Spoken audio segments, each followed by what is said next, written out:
자, 이어서 이제 몬소나시아와 오세아니아 두 번째 이제 인문 파트에 대해서 같이 이야기를 해보도록 하겠습니다. 먼저 자원 분포에 대해서 이야기를 해볼 건데 교과서 이제 107페이지로 넘어가면은 됩니다. 그래서 지하 자원의 분포 먼저 이야기를 해보면은 중국, 동남미, 남부아시아, 오스트레일리아 크게 세 가지로 나누어서 이야기를 해볼게. 먼저 중국 같은 경우는 그리고 지난 시간의 흔적들이 중국 같은 경우는 이제 기본적으로 석탄 이야기를 하지 않을 수가 없습니다. 그리고 석탄 이외에도 이제 중국은 정말 굉장히 많은 자원들의 매장량이 풍부한 국가예요. 왜냐하면 중국도 땅덩어리가 크니까 그래서 뭐 웬만한 건 다 어딘가에는 묻혀 있는 그런 국가라고 생각을 하면 돼. 그렇기 때문에 거꾸로 그렇기 때문에 중국의 이 많은 자원들에 대해서 전부 다 알아둘 필요는 없지만 석탄 일단 다른 것 중에서도 좀 제일 많으니까 첫 번째 석탄, 두 번째 이제 히토류도 조금 압도적으로 세계에서 생산량이 많은 이제 그런 자원이다 라는 거 이제 기억을 해두면 되고 중국에서는 이 얘기 할 수 있을 것 같아.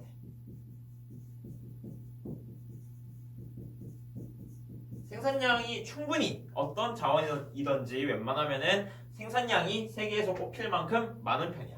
하지만 또한 웬만한 자원들은 또 세계에서 수입하는 양도 손꼽힐 만큼 많은 편이야. 왜 그럴까? 중국이라는 나라가 이제 급속도로 이제 산업화가 완성이 되다 보니까 우리나라에서도 자원이 많이 나기는 나는데 그럼에도 불구하고 이제 그 산업을 유지하고 또 발전시키려다 보니까 더 많은 자원이 필요한 거지. 그래서 중국은 특이하게도 생산량도 많고 수입량도 많은 나라예요. 그래서 중국이 생산량 수치에 비해서 수출량 순위에는 대부분 이제 그 순위 안에 들지 못하는 모습을 좀 보이고 있어. 그래서 일단은 이렇게 중국 정리해보고 그 다음에 동남미 남부아시아 지역에서는 일단은 석유와 천연가스 석유나 천연가스는 석탄 같은 경우는 이제 고기 조산대에서 이제 보통 채굴이 되는 데 반해서 석유나 천연가스는 신기 조산대에서 보통 채굴이 되는 경우가 많거든. 그래서 동남미 남부아시아 지역의 신기 조산대 하면은 생각나는 지역 어디 있어? 인도네시아 아니면은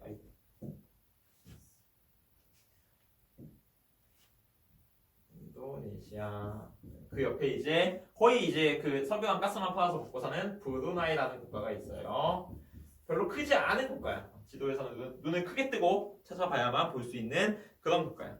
그 다음에 주석은 이번에는 통일을 할까?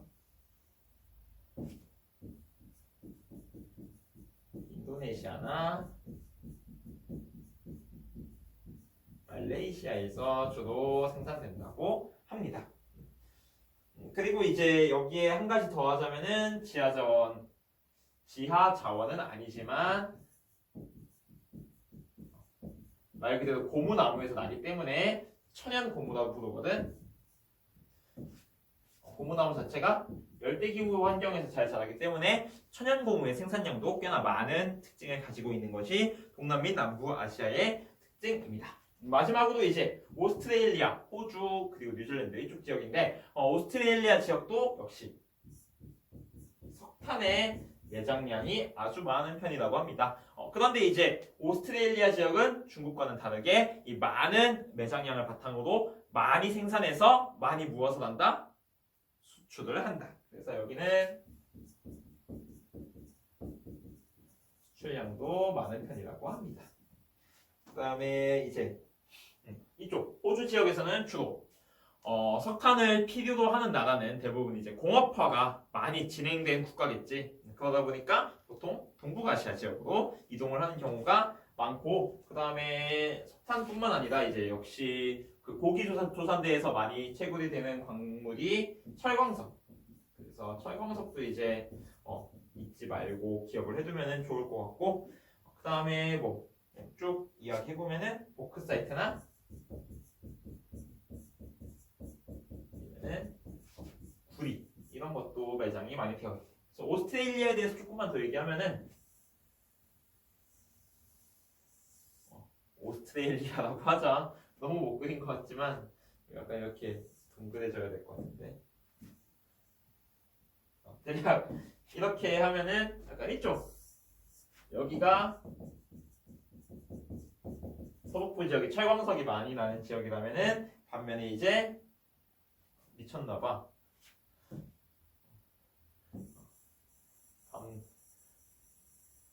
밤 늦은 시간의 수업은 건강에 해롭습니다. 점점 더 호주스럽지 않은 호주를 그리고 있는 것 같은데.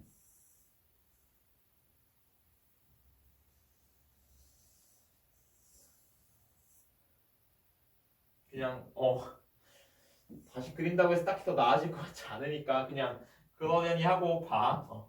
서북부 지역이 철광석이고, 그리고 이제 동부 지역이 석탄이다. 대략 이렇게 좀 기억을 해두면은 좋을 것 같아. 호주의 이제 자원 분포. 그래서 철광석은 서북부, 그 다음에 동부 쪽은 석탄이다. 여기 이제 그레이트 디바이딩 산맥과 관련해서 석탄이 많이 채굴된다고 합니다. 그래서 이렇게 이제 간단하게 국가 주요 지역에서 분포하는 것들에 대해서 알아보았고, 이번에는 이동에 대해서 이야기를 해보면은 이제 이쪽 지역에서 어떻게 이제 이동을 하느냐 보게 되면은 석탄 같은 경우는 인도네시아나 오스트레일리아가 굉장히 많은 비중을 차지를 하고 있고, 철광석 같은 경우는 오스트레일리아가 정말 압도적인 비중을 차지를 하고 있는 것을 볼 수가 있고, 그 다음에 천연고무 같은 경우는 역시 아까 이야기했듯이 고무나무 자체가 이제 열대 지역에서 잘 자라니까 태국이나 인도네시아 같은 열대 기후 지역에 자리한 그 국가들에서 많이 나는 것을 볼 수가 있고, 마지막으로 팜유라고 하는 것은 이제 인도네시아와 말레이시아 순서도 이렇게 구분이 되어 있다고 합니다.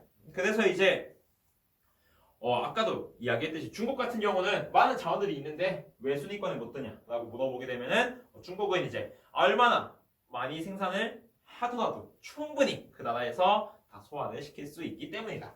반면에 역시 자원이 많은 국가 중에 하나인 오스트레일리아 같은 경우는 대부분의 자원을 또 활용도 하지만 또 수출을 하는 경우도 많다는 것을 이 데이터를 통해서 확인을 해볼 수가 있었습니다. 이렇게 이야기를 해보았고, 이제 각각에 대해서 얘기를 조금만 더 해보면은, 석탄 같은 경우는 이제 공업에 필수적이고, 석탄이 그 발전 아니면은 제철 이런 데에 주로 쓰인다는 것을 우리가 알 수가 있었고, 그래서 호주나 인도네시아 지역에서 산업이 이런 제조업이 발달한 지역, 동아시아 지역, 한국, 중국, 일본 아니면 인도 지역으로 수출이 되는 경우가 많다고 합니다. 그래서 크게 아시아나 인도로 수출이 되는 경우가 많다고 합니다. 철광석 역시 이제 석탄과 비슷하게 산업에 중요하게 사용이 되고, 역시 제철 산업 이런 것들이 이제 철광석 당연히 제철이니까 철광석이 많이 필요하겠지. 이거 이외에도 많은 이제 2차 산업 제조업에서 철광석은 활용이 되는데, 그래서 철광석의 별명이 띄어쓰기 중에 산업의 쌀이라고 불리고, 그 다음에 역시 이거는 호주에서 한국, 중국, 일본 같은 동부아시아로의 이동이 많다라는 것이고, 그 다음에 주석 같은 경우는 이거 어디에 사용되나 봤더니 통조림 껍질 이제 이런 데에 사용이 된대. 도금을 하는 데 사용이 된대. 그래가지고 주석 같은 경우는 역시 동남아시아에서 동아시아로 이동이 되는 경우가 많고, 천연고무 같은 경우는 아까 방금 전에 그래프 봤지. 그래서 인도네시아나 아니면은 태국에서 역시 산업이 발달한 곳은 어디다? 동아시아다. 그래서 전반적인 특징이 어떤 거냐면은 동남아시아 지역이나 아니면은 오스트레일리아 지역, 이쪽은 상대적으로 많은 자원을 갖춘 국가들이야. 그런데 한국이나 일본 이런 동부아시아 국가들은 자원은 빈약한 데에 반해서 기술이 뛰어난 국가들이에요. 그래서 이 두 가지 서로 다른 특징을 가진 지역들이 서로 상호 공존을 하는 게 어떤 거야? 자원이 많은 국가들에서 자원을 수출을 하고, 그러면 자원이 없고 기술이 있는 국가들이 이 자원을 가공해서 무언가 상품을 만들어서 수출을 하는 이런 흐름을 볼 수가 있어. 이런 전반적인 흐름이 이제 이쪽 그 몬순아시아와 오스트레일리아에서 나타나는 자원의 흐름이라고 할 수 있겠습니다. 이렇게 이야기를 해보고, 그 다음에 이제 농축산물로 이야기를 해보면은, 쌀 같은 경우는 세계의 쌀 생산량의 거의 90% 이상이 다 이제 이쪽에 몬순아시아와 오스트레일리아에 집중이 되어 있어. 그러면은 어떤 세계의 수출량에서도 굉장히 압도적으로 이 지역이 그 순위를 차지를 하고 있어야 될 것 같잖아. 하지만 쌀은 우리가 전에도 얘기했고 했듯이 어떤 그 소비지와 그 다음에 생산지가 서로 일치하기 때문에 그 이동량이 많은 편이 아니라고 합니다. 그래서 그나마 이제 태국이라든지 베트남 아니면 인도 같은 국가들이 좀 수출을 하기는 하는데 그래도 막 그렇게 많은 양을 수출을 하는 것은 아니라고 합니다. 그래서 밀 같은 경우에는 이제 밀 자체의 특성이 국제 이동량이 많다는 특징을 가지고 있었지. 그래서 이쪽 지역에서는 생산 자체는 인도도 하고 중국도 하고 호주도 하는데 이 중에서 수출을 강력하게 하는 국가는 역시 호주밖에 없을 거야. 인도랑 중국은 아무리 열심히 생산해도 그 나라 사람들이 다 열심히 먹으니까 수출을 할 수가 없고, 호주 같은 경우는 이제 넓은 땅에 적은 사람들이 살고 있기도 하고, 그 다음에 북반구랑 서로 수확 시기가 반대이기 때문에 열심히 수출을 한다고 합니다. 그 다음에 커피, 그 다음에 사탕수수 같은 이런 것들을 우리가 기호작물이라고 하지. 앞에 얘기했던 쌀이나 밀 같은 것은 이제 주식 작물이기 때문에 우리가 먹으려고 재배를 하는 경우가 더 많은데 반해서 기호작물 같은 경우는 기본적으로 재배를 하는 이유가 팔기 위해서 상업적인 목적으로 재배를 하기 때문에 둘 다 수출량이 많은 편이라고 합니다. 그래서 커피도 사탕수수도 조금 이제 기후가 온화한 지역들, 동남아시아 지역 혹은 일부 남부아시아 지역 이쪽에서 보통 생산이 되고, 그리고 이 많은 생산량을 바탕으로 많은 수출이 이루어진다고 합니다. 그 다음 축산물 하면은 소와 양 이야기를 해볼 수가 있는데, 이쪽은 이제 조금 더 오세아니아 지역에 초점을 맞추어서 소 같은 경우는 호주에서 더 많이 사육을 하고, 양 같은 경우는 뉴질랜드에서 더 많은 양을 사육을 한다고 합니다. 물론 근데 호주에서도 소와 양을 많이 사육하고 뉴질랜드에서도 소와 양을 많이 사육한다는 점은 뭐 크게 다를 바가 없을 것 같아요. 이외에도 이제 소 같은 거는 뭐 중국, 한국, 일본 뭐 다, 그리고 이제 벼농사를 지으면 기본적으로 전통적으로 다른 몬순 아시아 지역에서도 많이 사육을 했지만, 이제 기업적이고 대규모 방목의 형태로 이 사육을 하는 경우는 방금 이야기한 호주와 뉴질랜드가 가장 대표적이구나라고 이제 기억을 해두면 좋을 것 같아요. 그다음에 이제 주요 국가의 산업 구조 보게 되면은 이거 하나하나 다 일일이 보기 시작하면은 끝도 없거든. 그래서 몇 가지 특징적인 것만 이야기를 해주면은, 중국 같은 경우는 이 개방 정책을 실시했다. 언제부터? 1970년대부터. 그래서 우리가 보게 되면은 중국이 굉장히 잘 살아야 될 것 같지만 실제 그러지가 않지. 개혁 개방을 한 지 오래되지 않았기 때문에. 그래서 처음에는 노동력과 자원을 이용해서 되게 낮은 수준에서부터 시작을 했는데, 지금은 중국도 많이 올라왔지. 그래서 우리가 주변에서 흔히 접할 수 있는 뭐 샤오미, 화웨이 이런 기업들 다 이제 중국에서 기술력을 기반으로 생산을 해내고 있는 기업들이고, 그래서 기본적으로 풍부한 노동력과 또 상대적으로 저렴한 노동력, 그리고 풍부한 자원, 이것을 활용을 할 수 있다. 하지만 최근에는 첨단 기술도 발달하고 있다. 이 정도 기억을 해두면 좋을 것 같고, 일본과 대한민국 같은 경우는 둘 다 빈약한 자원 그리고 뛰어난 기술, 이것을 기억을 해두면 될 것 같아요.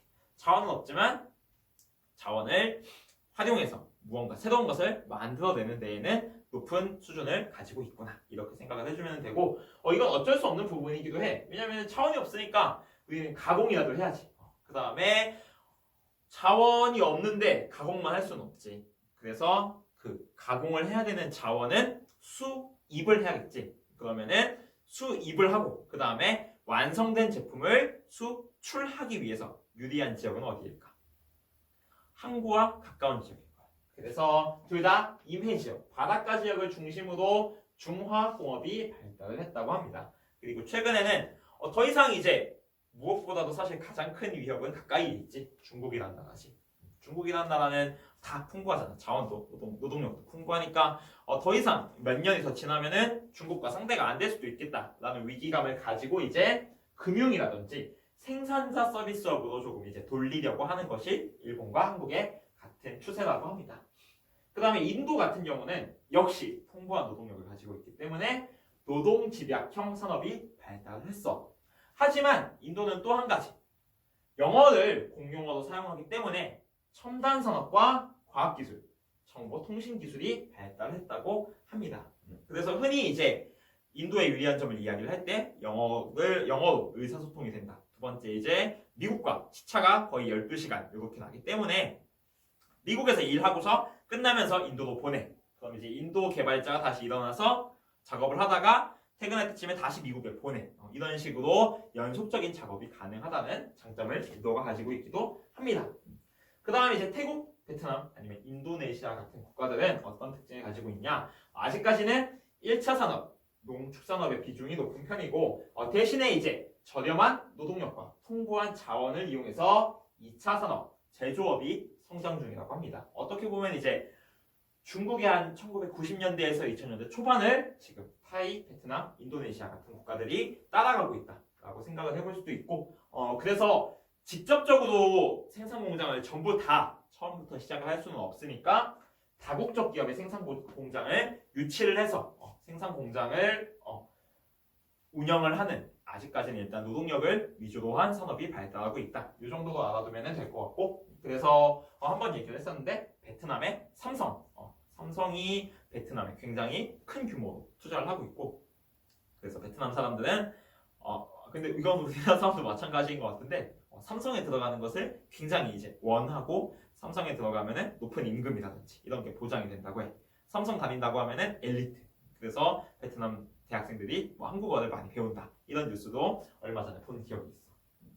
그 다음에 이제 오스트레일리아, 호주 같은 경우는 산정을 이용한 기업적 농목업이 발달을 했다. 기업적인 농목업, 규모가 크고 넓은 땅 아니면 풍부한 자원 이런 것들을 이용해서 농목업을 한다고 합니다. 그래서 뭐 육류, 고기, 양털, 유제품, 밀 이런 것들을 수출을 하고 그 다음에 강수량에 따라서 주된 농업의 종류가 결정이 된다고 합니다. 단순하게 소와 양 같은 경우도 강수량이 조금 더 풍부할 때 소를 방목하고 그 다음에 강수량이 더 적어지면은 뭐 양을 방목하고 이런 형태가 나타난다고 하고 그 다음에 뭐 석탄, 금, 구리, 철광석, 보크사이트 등의 지하 자원을 수출을 한다고 합니다. 호주 같은 경우도 굉장히 땅덩어리가 넓기 때문에 이 넓은 땅덩어리에 되게 다양한 자원들이 묻혀 있고 그래서 이것들을 수출을 하는 경우가 많다고 합니다. 석탄, 철광석 이 정도 기억해두면 좋을 것 같아. 그 다음에 뉴질랜드 같은 경우도 역시 목축업이 발달을 했으니까 양모나 버터 같은 경우들 수출하는 경우가 많고 최근에 목재 산업과 어업, 관광 산업 이런 것들이 발달을 하고 있다고 합니다. 뉴질랜드 하면 뭔가 청정하고 관광 가고 싶은 지역 북섬의 화산, 남섬의 빙하 그래서 피오르드 이런 것들이 이제 뉴질랜드 남섬 가면 볼 수 있거든. 피오르드를 이제 뉴질랜드에서는 사운드라고 부른다고 합니다. 그래서 이 모든 것을 다 기억을 할 수는 없겠지만 방금 이야기했던 몇 가지 포인트들은 기억을 하고 있다면 문제를 푸는 데에는 그렇게 큰 어려움이 없을 것이라고 생각합니다. 다음은 이제 민족으로 넘어가게 되면은 민족 같은 경우는 워낙 이제 다양한 민족들이 살고 있으니까 이것도 어디서부터 이야기를 해야 될지 모르겠는데 일단 남부아시아 그냥 인도라고 통치면은 드라비다족과 아리안족 두 가지 인종이 있는데 아리안족은 상대적으로 하얀 드라비다족은 좀 피부색이 어두운 그래서 아리안족이 좀 소수 그 다음에 드라비다족이 다수 드라비다족이 원주민 아리안족은 이주민 그런데 이 이주민이 원주민을 지배하기 위해서 무엇을 사용했다? 활용을 했다. 그래서 상대적으로 높은 카스트, 낮은 카스트 이렇게 위치해 있었고 예전부터 갈등이 이제 있었다. 라는 거고 이제 뭐 타밀족, 안드라족 이런 다양한 소수민족들이 있고 타밀족 같은 경우는 이제 스리랑카 이쪽에 사는 사람들이라고 생각을 하면은 될 것 같아. 그 다음에 이제 동남아시아 같은 경우는 과거부터 해상 교통이 요지였어. 많은 사람들이 배를 타고 왔다 갔다 하기 때문에 당연히 그로 인해서 많은 민족들, 많은 인종들이 혼합해서 살았다고 합니다. 중국 같은 경우는 일단은 중국 하면은 한족 전체 93%고 그다음에 나머지 다양한 소수민족 이게 55개였나? 그럴 거야. 소수민족의 숫자가. 그래서 이 55개를 다 역시 알아둘 필요는 없고 그 중에서 뭐 광시 壮족이나 후이족, 위구르족, 티베트족 이 정도 기억을 해두면 좋을 것 같고 광시 壮족이 그냥 이름은 원래 壮족인데 사는 동네가 이제 광시 이쪽이기 때문에 광시 壮족이라고 부르거든. 그래서 이 광시 壮족 같은 경우가 그 중국의 소수민족 중에 가장 큰 규모를 자랑하고 그다음에 위구르족이나 티베트족은 이제 그 분리 독립 여기 이제 여기서 나오는 거지.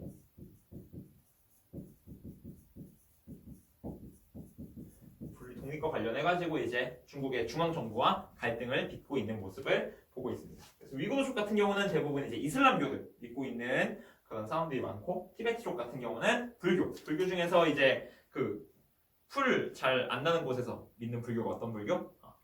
라마교를 믿는 곳이 바로 티베트족들이다 라고 하면 기억을 하면 될 것 같고 오세아니아 같은 경우는 이제 호주의 에버리지니 어버리진 이렇게 부르기도 하고 그다음 뉴질랜드의 마오리족 이 두 원주민을 잘 기억을 해두면 좋을 것 같아요. 그래서 원래 원주민들이 살고 있었는데 나중에 이제 백인들이 이주를 하면서 그때 당시에는 대개 원주민들에 대해서 많은 차별이 있었다고 해. 그런데 최근에는 이제 이런 차별을 없애고 그리고 과거에 했던 잘못들을 사과하는 이런 과정들을 통해서 화해하려는 노력들이 이제 최근에 많이 보이고 있다고 합니다. 민족들에 대해서는 이 정도 이제 이야기를 하면은 뒤에 이제 갈등에서 어차피 문제가 있는 민족들은 또 다시 등장을 하게 될 거야. 종교 이어서 보면은 웬만한 종교는 다 있어.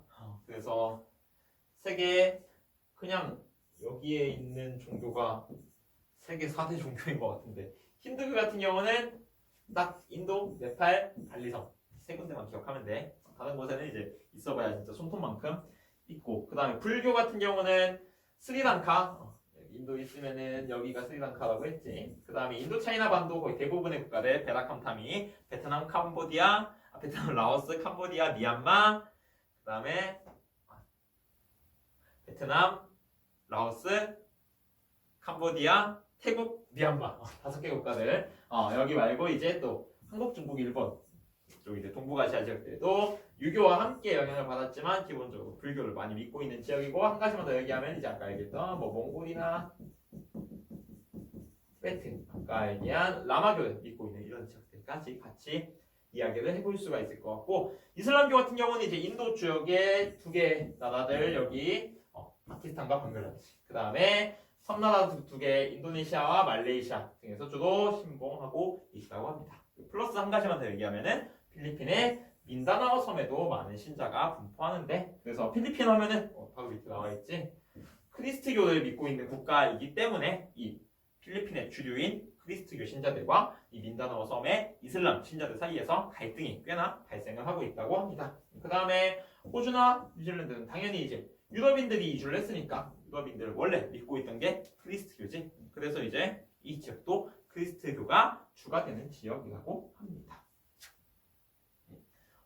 요거는 뭐 이제 거의 종교 단원에서 한번 다루었던 부분들이니까 어렵지 않게 넘어갈 수 있을 것 같고 갈등 문제 하면은 여기가 엄청 많아 진짜. 갈등이 많아. 뭐 어디서부터 손을 대야 될지 모르겠는데 먼저 카슈미르 지역 하면은 카슈미르 지역은 이제 인도와 파키스탄의 국경 지역이거든.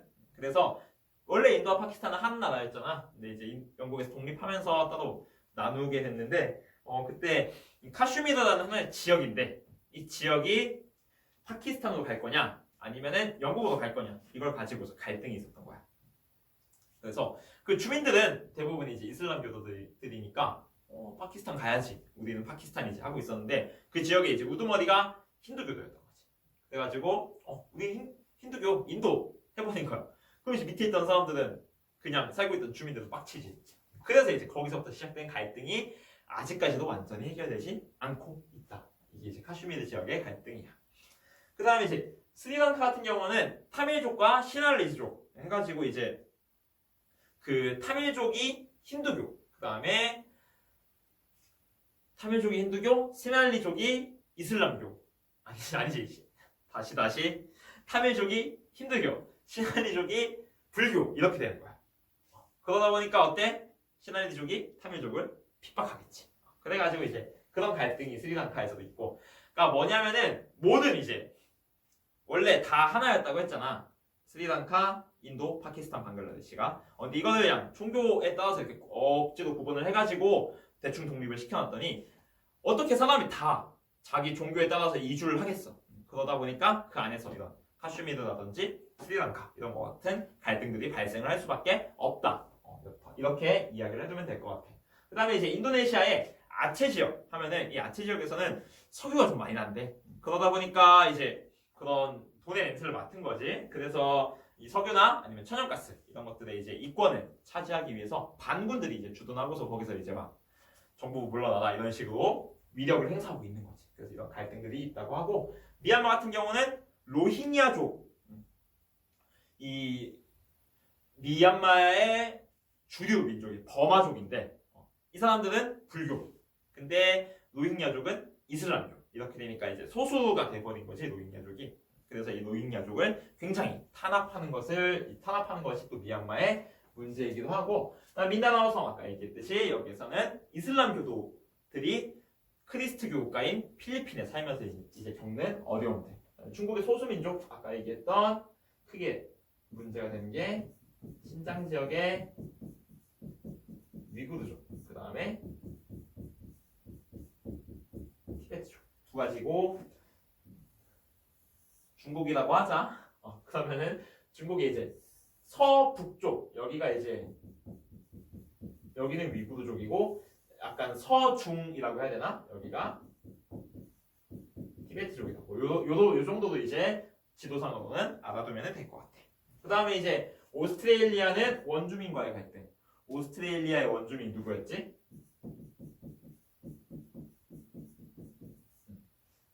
에버는 이거 랜드 같지? 아이인 것 같아.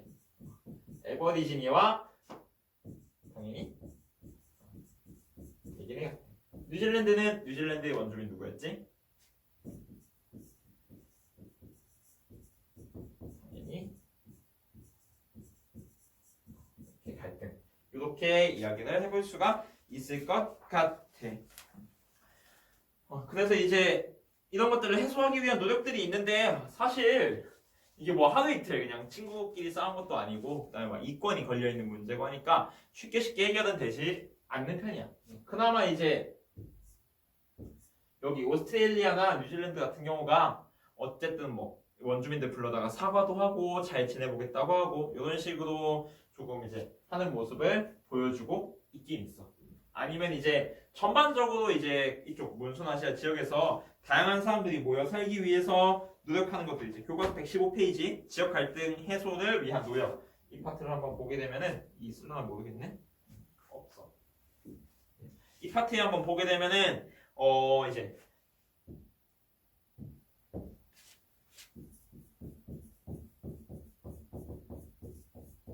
인도네시아 같은 경우는 교과서 이제 오른쪽에 보게 되면은 뭐야? 비네카 퉁갈 이카라고 하는 말을 이제 나라의 문장에 새겨놓은 거지. 그래서 이제 그 화합을 전반적으로 강조하는구나. 이렇게 알아두면 될 것 같고, 그 다음에 이제 말레이시아 같은 경우는 어떤 거 하냐면은